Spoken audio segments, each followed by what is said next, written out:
What's up guys, this is SkyTech Freak and today for you I have the unboxing of the Motorola Moto X Play. And besides just the unboxing of this, I also bought an Armadillo kickstand protective case for the Moto X Play, and we'll be reviewing that just as soon as I'm done unboxing the device. Uh, Now to start with the unboxing, let's first take a look around the box of the device itself. As you can see, just give me a second. The Moto X Play and the Motorola logo is all that there is on the front, along with an image of the device.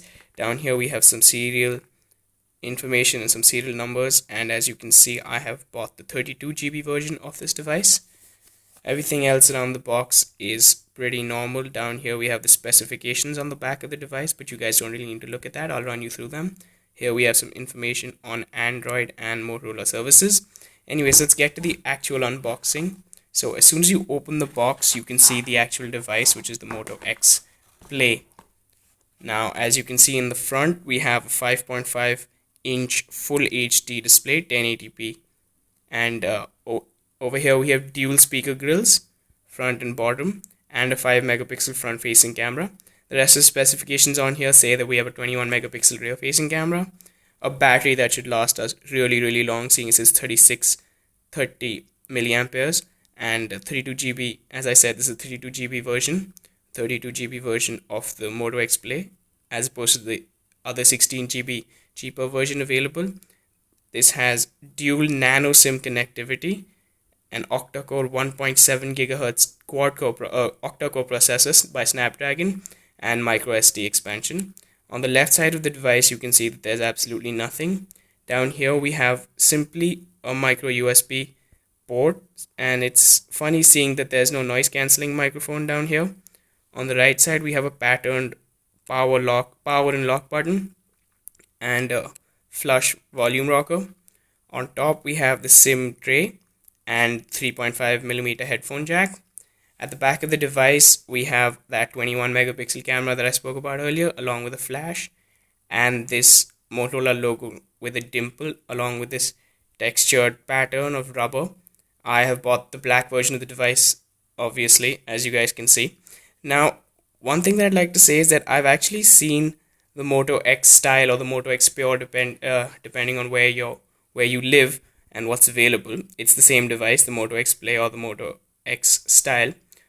It's a little bigger, but it seemed to look a lot like this, and this may be because I'm comparing it to the Moto X style, but I feel like the Moto X Play is just built very cheaply, especially because it's a Moto X device, which is supposed to be Motorola's top line. We understand it's the cheapest version of the Moto X, the cheapest variant of the Moto X, but it's still supposed to be a Moto X device, and this is why I feel that, you know, it's a little cheaper as compared to the Moto X style, which had all these metal accents and was quite beautifully made.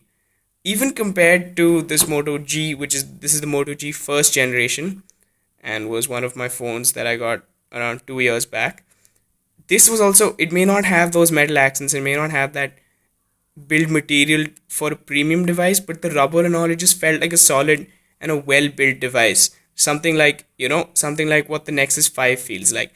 This, on the other hand, it feels cheap. I've opened this device before, and I did take off the back cover to show you, to see the non-removable battery, and it doesn't click on properly, and the accents are way too plasticky. The buttons seem off, and I feel like Motorola could have done a lot better with even the build materials that they had. They could have made a phone that was a lot better, just like the Moto G. Anyways, let's now that I've run you through the actual phone, let's turn that on and put it to the side. See if it has enough juice to power it on. There we go. And as you can see, the Motorola Android logo has come on. Let's see, the boot animations remain the same. Yeah, the boot animations remain the same since I actually bought this Moto G and unboxed it, which was about 2 years back, and I don't see any reason for Motorola to change their boot animation, seeing as it's a very nice one. It's one of the nicest boot animations I've seen that vending companies or companies have come up with on the stock devices. Let's just take the sticker off and put it to the side. We'll set up this phone in a bit. Let me just put that away to the side as well and get to the actual unboxing of the phone. I've just put it here next to this Moto G, which, if I'm not wrong, had a 4.5-inch display. and a 720p display. So as you can see, comparatively, this phone is a lot bigger. This almost fits inside the entire screen of the Moto G, and then some actually. Anyway, so let's just get to the unboxing.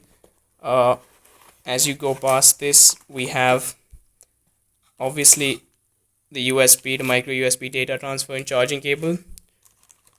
We have a dual USB wall adapter, which is a nice thing to have.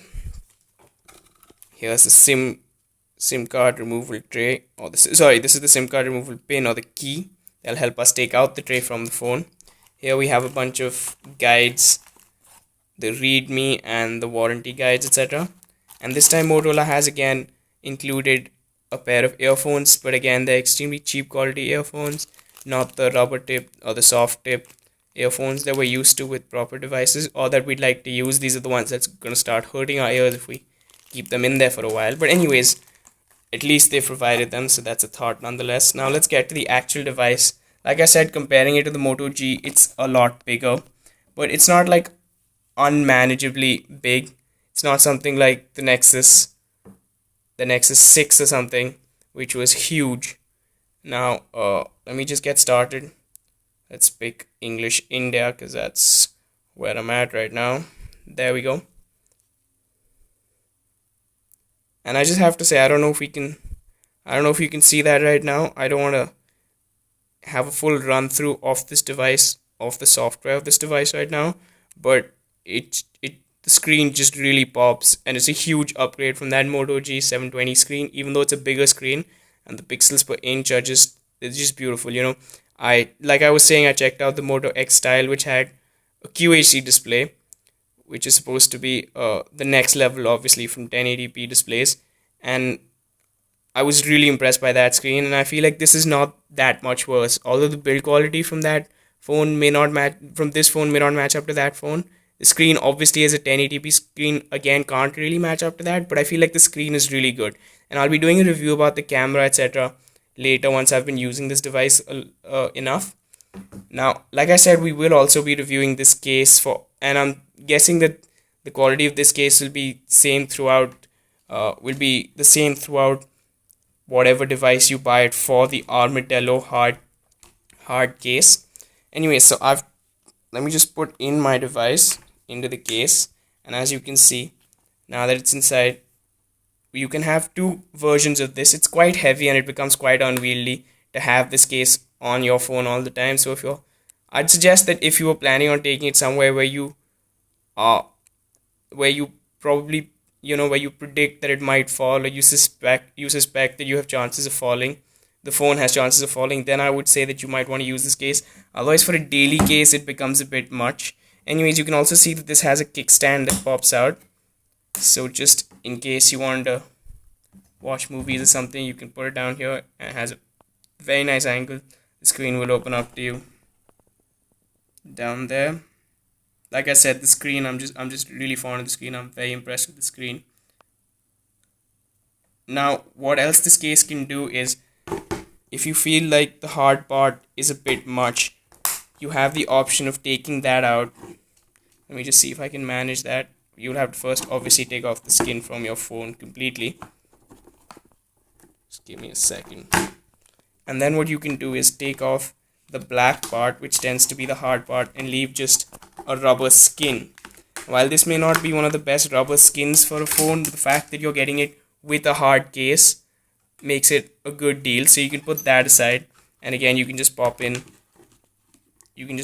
this skin on your phone, and you're good to go. And this is a lot thinner and it feels a lot better in the hand. It becomes very easy to manage, as you can see down here.